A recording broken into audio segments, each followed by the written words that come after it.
গত কয়েকদিন ধরেই আমার মেয়ের একটা বায়না ছিল তাকে নিয়ে একটু রমনা পার্কে খেলতে যাওয়ার জন্য। তো তাকে নিয়ে আজকে আমরা রমনা পার্কে চলে এলাম। হ্যালো ভিউয়ার্স, আসসালামু আলাইকুম। সকলে কেমন আছেন? আশা করি আপনারা সকলে ভালো আছেন।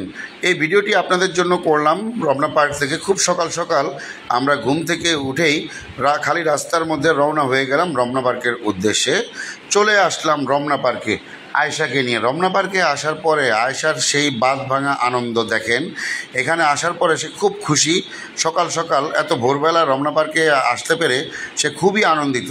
সে রমনা পার্কে এসেছে, তার মূল কারণ হচ্ছে রমনা পার্কে একটি খেলার জায়গা আছে, সেখানে সে খেলবে। আশেপাশে যারা রয়েছে মুরব্বীরা, তারা কিন্তু প্রচুর পরিমাণে ব্যায়াম করছে সকালবেলা। কারণ হচ্ছে সকালবেলা এই রমনা পার্কে ঢাকাবাসীর একটি ব্যায়াম করার জায়গা হচ্ছে রমনা পার্ক। তো আমার মেয়ে আয়েশা এসেই সে রাইডসে ওঠার জন্য দৌড়াদৌড়ি শুরু করে দিল। সে এসেই শুরুতে এই রাইডসটিতে উঠে গেল। এইখানে বাচ্চারা খুব আনন্দ করে খেলে। আর বন্ধের দিন ছিল, এই কারণে এখনও বাচ্চা কম, কিন্তু একটু পরে দেখা যাবে অনেক বাচ্চারাই এখানে চলে এসেছে। আয়েশা উঠতে পারছিল না, কিভাবে উঠবে, তারপর আমি তাকে দেখিয়ে দিলাম। দেখেন এখানে কিন্তু অনেকগুলো রাইডস ছিল বাচ্চাদের, কিন্তু কর্তৃপক্ষের দৃষ্টি আকর্ষণ করছি, এই রাইডগুলো কিন্তু অচল হয়ে পড়ে আছে। অনেকেই এই রাইডগুলো নষ্ট করে ফেলেছে। এই রাইডগুলো নষ্ট হওয়ার পিছনে অন্যতম একটি কারণ হচ্ছে বাচ্চাদের এই খেলার জায়গায় বড় বড় মানুষরাও এসে বাচ্চাদের সাথে খেলাধুলা করে। আর এই কারণে এই রাইডসগুলো কিন্তু এখন একেবারে বাতিল হওয়ার পথে। তারপরও যাই হোক, বাচ্চারা একটু ঢাকা শহরের মধ্যে খেলাধুলার জায়গা খোঁজে। সেই খেলাধুলার জায়গা বলতেই এখন রমনা পার্ক রয়েছে। আগে শিশু পার্ক ছিল, নির্মাণ কাজ করার কারণে শিশু পার্কে এখন আর কেউ যেতে পারে না।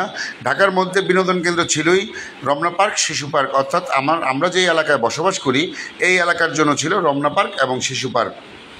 এখন শিশু পার্কে নির্মাণ কাজ চলতেছে, এই কারণে কেউ শিশু পার্কে যেতে পারে না। বাচ্চাদের জন্য রমনা পার্কে ছোটোখাটো কিছু রাইডসের ব্যবস্থা করা হয়েছে। আমার মেয়ে আয়েশা খুব আনন্দ সহকারে খেলছে, খুব দৌড়াদৌড়ি করছে। দেখেন এখন ও কিন্তু এটাতে উঠতে চাচ্ছে, কিন্তু সাহস করতে পারছে না কিভাবে উঠবে। আমি তাকে পিছন থেকে বারবার বলছি এক পা উঠাও, এক পা নামাও, কিন্তু সে কোনোভাবেই সাহস করতে পারছে না। আপনারা দেখেন এখানে অনেক বড়রাও কিন্তু ব্যায়াম করছে, কারণ হচ্ছে তাদের বাচ্চারা এখানে খেলাধুলা করছে আর বাবারা মারা ভিতরে একটু ব্যায়াম করছে। সকালবেলা সকলেই একটু শারীরিক কসরত করার চেষ্টা করে। এখানে সকাল সকাল একেবারে সকালে আমরা চলে এসেছি। এখন আস্তে আস্তে কিন্তু মানুষজন আসা শুরু হয়ে গেছে। এসে বাচ্চারা একসাথে এখন খুব আনন্দ সহকারে খেলছে। আমার আয়েশাও কিন্তু অনেক আনন্দ করছে, খুব মজা করছে আয়েশা। একের পর এক রাইডসে উঠছে।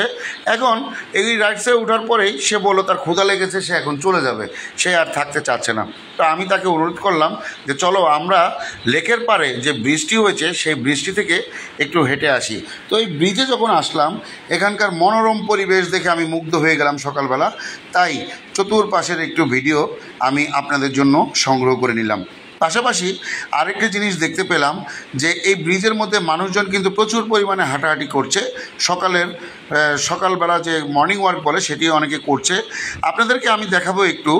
এখানে এই ব্রিজের পাশেই কিন্তু আবার এখন নৌকা চলছে। সকাল সকালই মানুষজন চলে আসছে নৌকা ভ্রমণ করার জন্য। সো গাইস, যদি আমাদের এই ভিডিওটি আপনাদের ভালো লেগে থাকে তাহলে অবশ্যই শেয়ার করে আমাদের পাশে থাকবেন।